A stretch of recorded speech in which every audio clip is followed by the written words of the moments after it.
This is UFC 280 Countdown.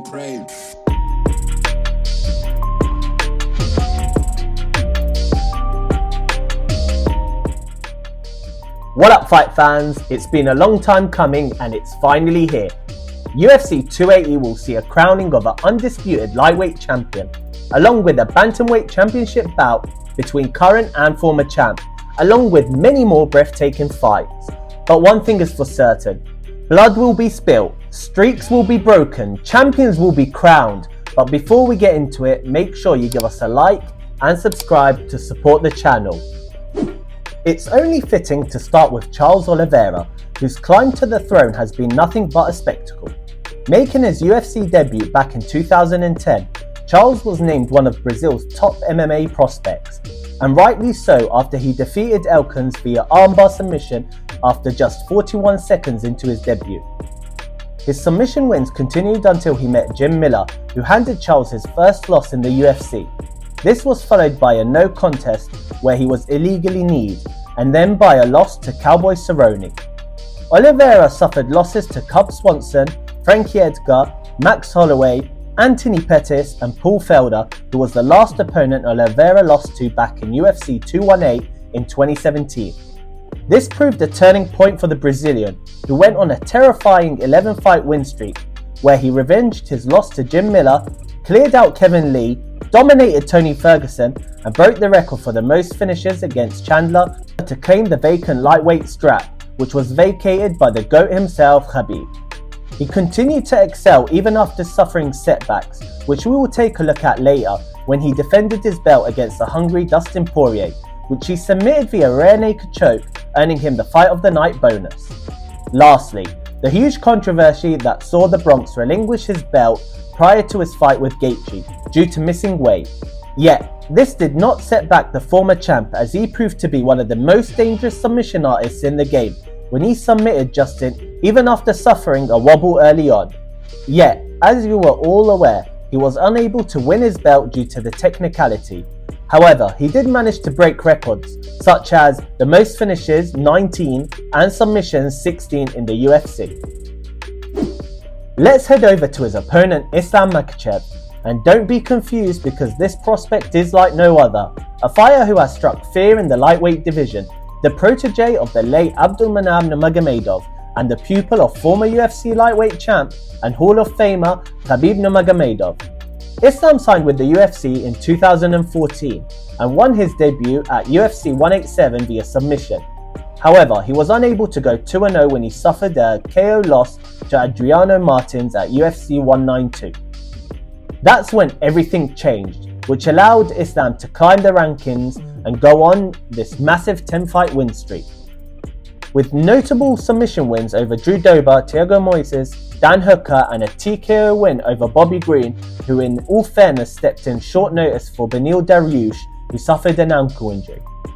Islam has a ground and submission game of one of the best in the division and is linked to Khabib, but has also the striking ability that many felt Khabib lacked. Islam's coach Javier Mendez mentioned in an interview that Islam is the best in the world and a complete fighter in all the sense, and even went on to say that he was better than his former student, pound for pound lightweight champ Khabib. But listen, let's address the questions and debates that many of you out there think or believe. For any casual MMA fan, the magnitude of Islam's previous opponents might not seem on the same level as Charles, and some may say he has never fought a top 5 opponent. But the answer to that would be a question. Why has nobody from the top 5 ever called him out? Well, as the former double champ once said, they are running scared and don't want the smoke. Thanks, DC. Another important point is, where will this fight go? Both fighters have a far more superior ground game than striking, and we have seen this when Islam took an L when he was KO'd early on in his UFC career. But the same can also be said about Charles. Although, yes, he has shown recently he can swing and bang, he has also shown that he can get caught and that he can get rocked. But the important question in this matter is, if Charles is rocked, will Islam be the first to follow him onto the ground, which we have not seen any other fighter do? The reason for this is Charles is a dangerous fighter on the ground, and has been able to recover from knockdowns, but I very much doubt that he would be able to use this recovery tactic in the fight, because Islam will definitely entertain it and follow him there, and bring the ground and pound or even the submission game. Hey, you never know, he might even bring out the Dagestani handcuffs. So in terms of this fight, I leave you with this. These two fighters are hungry, and both have something to fight for. Whether this fight stays in the stand-up or ends up on the ground, both fighters will go there. The question is, who will gas out first? And I guess we'll find out on October the 22nd in Abu Dhabi for UFC 280. The co-main event will host Aljo defend his bantamweight strap against former champ TJ Dillashaw.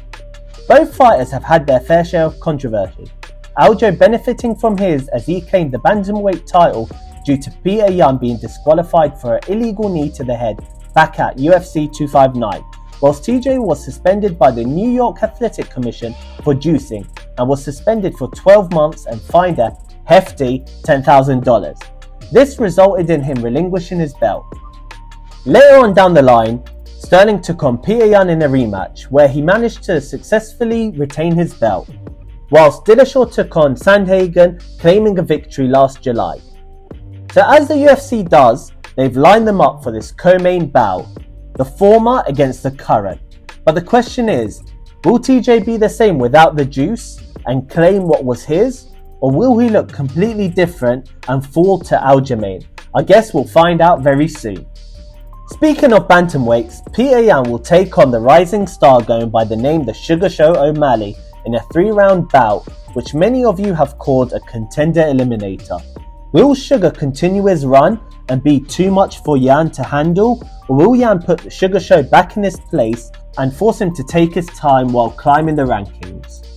We'll find out real soon. And that's it for now. Thanks for watching. Let me know in the comment section down below your fight predictions on who's going to win and walk away with the strap.